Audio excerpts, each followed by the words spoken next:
எதுங்க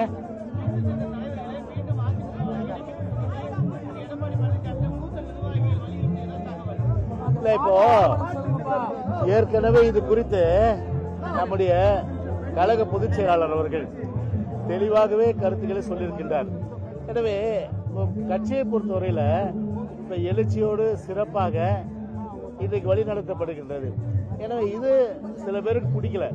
எனவே உள்ள ஏதோ பாத்தீங்கன்னா ஒரு ஒன்றிணைந்தால்தான் ஒரு வலு என்ற அடிப்படையில் ஒரு ஒரு மாய கருத்து இன்றைக்கு வேண்டுமென்ற திட்டமிட்டு, அதாவது ஸ்கிரீன் பிளே, டயலாக், டைரக்ஷன் இதெல்லாம் பாத்தீங்கன்னா திட்டமிட்டு அந்த திரைக்கதை வசனம் இன்னைக்கு எழுதப்பட்டு அந்த அடிப்படையில் இன்றைக்கு ஒரு மாயை தான் இன்னைக்கு உருவாக்கி இருக்காங்க.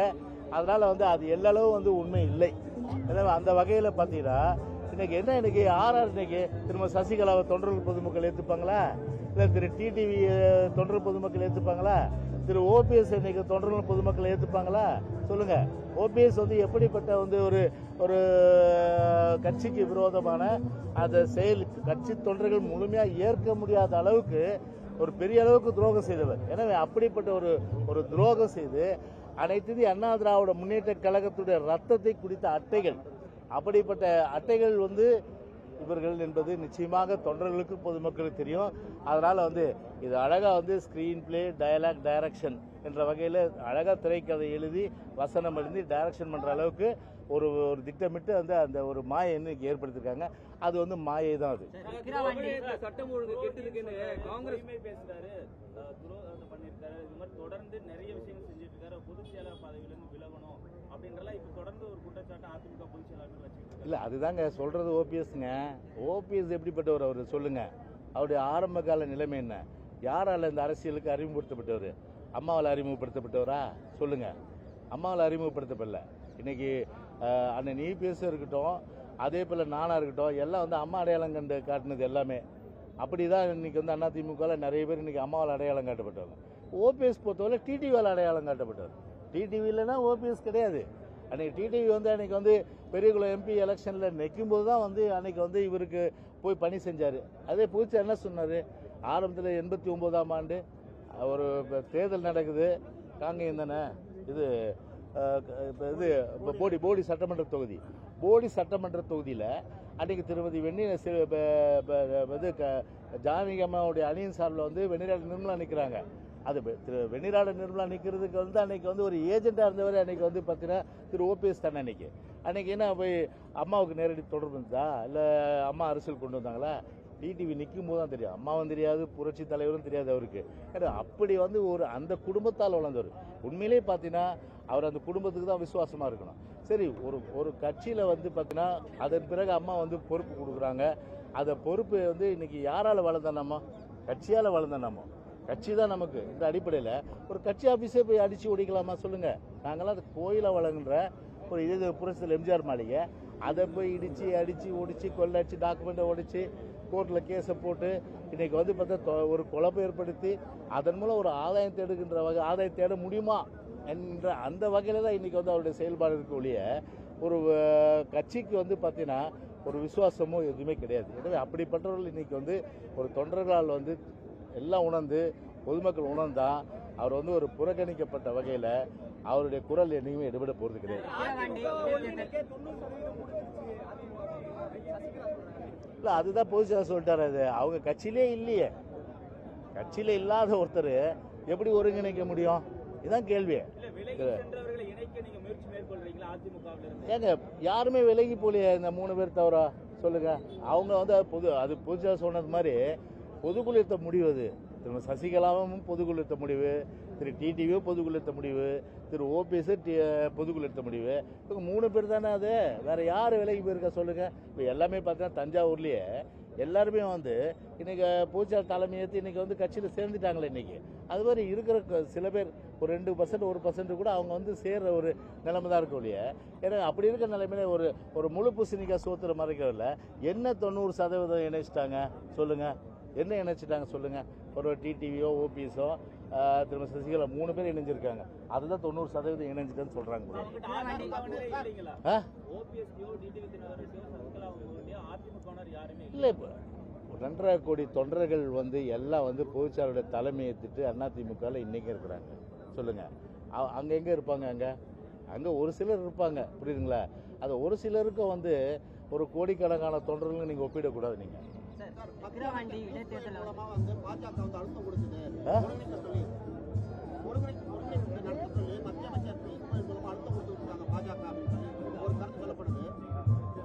இல்லை, பியூஷ் கோயல் யார் எங்கள் கட்சியில் தலையிட்டுருக்கு?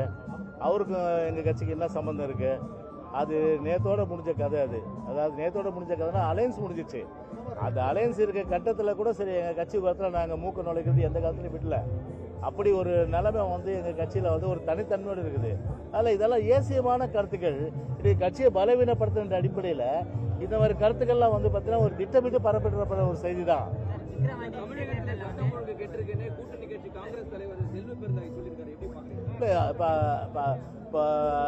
அதான் வெடிச்சிருக்காரு அவரு. இப்போ செல்வ பெருந்தகை பொறுத்தவரை உண்மை நிலையை தான் சொல்லியிருக்காரு அவரு. இப்போ இன்னைக்கு என்ன தமிழ்நாட்டில் ஒரு மாசத்துல பார்த்தீங்கன்னா நூற்றுக்கணக்கான கொலைகள். அதுவும் பார்த்தீங்கன்னா வந்து ஒரு முதலமைச்சர் தொகுதி கொளத்தூர், அதுலேயே வந்து பார்த்தீங்கன்னா இன்னைக்கு வந்து இப்போ ஸ்டேஷனுக்கு பக்கத்திலேயே இன்னைக்கு வந்து ஒரு ஆம்ஸ்ட்ராங் ஒரு கட்சியினுடைய மாநில தலைவர், பிஎஸ்பியுடைய மாநில தலைவர், அவரை பொறுத்தவரை வந்து ஒரு படுகொலை செய்யப்படுகிறார். ஏன்னா படுகொலை செய்யப்படும் போது அது வந்து எல்லாம் என்ன கேட்குறாங்க? உண்மை குற்றவாளிகளை கண்டுபிடிங்க. அதான் இன்னைக்கு எல்லாருடைய எதிர்பார்ப்பு. இன்னைக்கு எங்கள் பொதுச் செயலாளர் அதான் சிபிஐ கேட்டிருக்காரு. அது எங்களுடைய கூட்டணியில் இருக்க திமுக தலைவரும் அதுதான் கேட்டிருக்கிறாங்க, பொதுமக்களும் கேட்டிருக்காங்க. ஏன் சிபிஐ வச்சுட்டு போக வேண்டியதானே? சரி, இன்னைக்கு மக்கள் கேட்குற கேள்வி என்ன? இன்னைக்கு கிட்டத்தட்ட வந்து ஒரு கொலையாளிகளை பிடிச்சி தான் சொல்றாங்க இவங்க. ஆனா சிசிடிவி கேமரா இதுவரையில எக்ஸாமின் பண்ணாங்களா? சொல்லுங்க. இல்ல சரி, ஏற்கனவே இப்போ ஆம்ஸ்ட்ராங் கூட இந்த 2 பேர் இருந்தாங்க. அந்த 2 பேரையும் வந்து அடையாளம் காட்டுற பெரேட் ஏதாவது நடத்திருக்காங்களா? எதுவும் நடத்தலையே. அது அதனால இதெல்லாம் ஒரு சந்தேகத்துக்குரிய விஷயமா இருக்குது. எனவே அந்த வகையில் இதை சந்தேகம் தீரணும். இப்போ பொதுச்சாளர் போனப்போ கூட வந்து ஆம்ஸ்ட்ராங்குடைய மனைவியும் வந்து கேட்டுக்கிட்டு சிபிஐ என்கொயரிக்கு கொஞ்சம் இன்சிஸ்ட் பண்ணுங்க அப்படின்னா, அதில் இந்த அரசியல் பொறுத்தவரை அதை முழுமையாக வந்து உண்மை வெளிவரணும்னா சிபிஐ கிட்ட ஒப்படைக்கிறதா நல்லது. எனவே அந்த வகையில் தான் இன்னைக்கு வந்து ஆம்ஸ்ட்ராங்க பார்த்தீங்கன்னா இன்னைக்கு செல்வ பெருந்தகை இன்னைக்கு ஒரு சட்ட ஒழுங்கு கெட்டிருக்குன்னு சொல்லிட்டு இன்னைக்கே அவர் வாய் திறந்திருக்காருன்னா இது உண்மை நிலையை, ஒரு நிதர்சனமான நிலையை இன்னைக்கு வந்து வெளிப்படுத்திருக்காருன்னு தான் நான் சொல்ல முடியும்.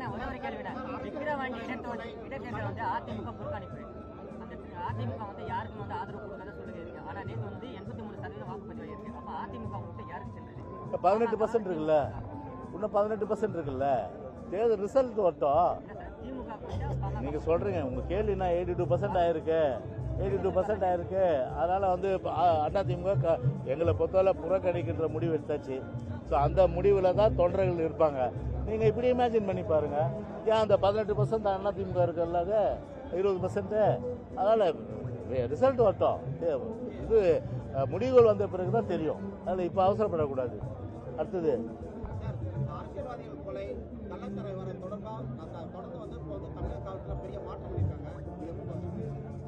அதாவது வந்து மாற்றம் செய்து ஒரு பிரயோஜனம் இல்லை. உண்மையிலேயே மாற்றம் ஏற்படுனா ஸ்டாலினை தான் மாற்றணும். ஸ்டாலினை மாற்றினா தான் நாடே உருப்படும், இல்லைன்னா நாடு உருப்படாது. இதான் ஒரு கண் கெட்ட பிறகு சூரிய நமஸ்காரமா? கள்ளச்சாராயம் விழுப்புரத்தில் வந்து மரக்காணத்துலேயும் செங்கல்பட்டுலையும் விற்கிறாங்க, 22 பேர் சாகுறாங்க. விழுத்துக்குள்ளோன்னா அரசு அப்போ விழிச்சிக்கல சார், உடனே நான் வந்து சர்வாதிகாரியாக மாறிடுவேன், இரும்பு கரம் கொண்டு அடக்கு ஒடுக்குவேன். எத்தனை முறை ஆய்வு செய்து காவல்துறைக்கு இன்ஸ்ட்ரக்ஷன் கொடுத்து எவ்வளோ பேரை நீங்கள் அதுக்கப்புறம் பிடிச்சிங்க? இப்போ இந்த கள்ளக்குறிச்சியில் இதுவரை 70 பேர் வந்து இறந்துட்டாங்க தகவல். இப்போ 70 தாண்டிடுச்சுன்றாங்க. அப்படி 70 தாண்டிட்டு பல பேர் இன்னும் வந்து கண் போய் ஹாஸ்பிட்டலில் ஒரு நடைபெணமாக இருக்கின்ற ஒரு நிலைமை இன்னைக்கு கள்ளச்சாரத்தில். அந்த நேரம் பார்த்து உடனே தமிழ்நாடு ஃபுல்லாக ரைடு, இத்தனை ஆயிரம் லிட்டர் நாங்கள் ஊரில் அழித்தோம், இவ்வளோ பேரை பிடிச்சேன்னு. சரி, இப்போ விக்கிரவாண்டி எலெக்ஷன் நடக்குது. இப்போ நேற்று கூட நம்முடைய அருமை சகோதரர் சண்முகம் பேட்டி கொடுத்தாரு. விக்கிரவாண்டி எலெக்ஷன் நடத்துகிற இடத்துலையே இன்னைக்கு வந்து பார்த்தீங்கன்னா வந்து கள்ளச்சாரம் குடிச்சு முண்டியம்பாக்கம் மருத்துவமனையில் இன்னைக்கு ஹாஸ்பிட்டல் அட்மிட் ஆகிருக்காங்க இன்னைக்கு. அப்போ எந்த அளவுக்கு இன்னைக்கு வந்து சட்டம் ஒழுங்கு யாரும் வந்து ஒரு ஸ்டாலின் முதலமைச்சருடைய அந்த பேச்சை வந்து யாருமே பொருட்படுத்துறதா இல்லை. அந்த அளவுக்கு வந்து ஒரு தமிழ்நாட்டில் ஒரு அரசு இருக்குன்றதா ஒரு சந்தேகம். ஒரு நாட்டில் வந்து ஒரு முதலமைச்சர் இருக்கிறதா சந்தேகம், நாட்டில் வந்து ஒரு உள்துறை இருக்கிறதா சந்தேகம். அப்படி வந்து இன்னைக்கு வந்து பொதுமக்களுடைய எண்ணமே தன்னைத்தானே காப்பாற்றி கொண்டால் போதும், அப்படிப்பட்ட நிலைமை தான் இன்னைக்கு இருக்கு. இன்னைக்கு ஒரு அரசு கிட்ட மக்கள் என்ன எதிர்பார்க்குறாங்க? 2 விஷயம் எதிர்பார்க்குறாங்க. ஒன்று அடிப்படை கட்டமைப்பு வசதி, இன்னொன்று பார்த்தீங்கன்னா ஒரு சட்ட ஒழுங்கை பராமரித்து மக்களுடைய நிம்மதியான அமைதியான வாழ்க்கைக்கு ஒரு உத்தரவாதத்தை வந்து தர வேண்டியது அரசுடைய பொறுப்பு. ஆனால் இந்த 2 விஷயத்திலையும் இந்த அரசை பொறுத்தவரை தோல்வி. அடிப்படை கட்டமைப்பு வசதியை நிர்வகிக்கிறது தோல்வி, சட்ட ஒழுங்கை பராமரிக்கிறது தோல்வி. இப்படி இருக்கும்போது எப்படி வந்து ஒரு ஒரு ஒரு நாட்டில் முதலமைச்சர் சொல்ல முடியும்? எப்படி வந்து ஒரு அரசாங்கம் இருக்குன்னு சொல்ல முடியும்? கண்டிப்பா வந்து ஒரு முதலமைச்சரும் இல்லை, அரசும் இல்லை, ஏதோ ஒன்று நடந்துட்டு இருக்கு. இன்னைக்கு பொதுமக்கள் தாங்களே காப்பாத்திட்டு கொண்டா அதான் சிறந்த வழி. பாஜக மாநில தலைவர் அண்ணாமலை இருக்காரு, தொடர்ந்து வந்து வேஷ்டி கட்டிட்டு இந்தியா வந்து பேசுறதுக்கு ஜெயக்குமார் வேலைன்னு சொல்லியிருக்காரு. அவர் அப்படி சொல்ல லுங்கி கட்டின்னு பேசுறாங்க. நான் எப்போதுமே வேஷ்டி கட்டி தான் பேட்டி கொடுக்குறேன். சரி, நான் என்ன சொல்றேன், லுங்கி ஒரு என்ன அவமதிக்கப்படுகின்ற ஒரு ட்ரெஸ் அது.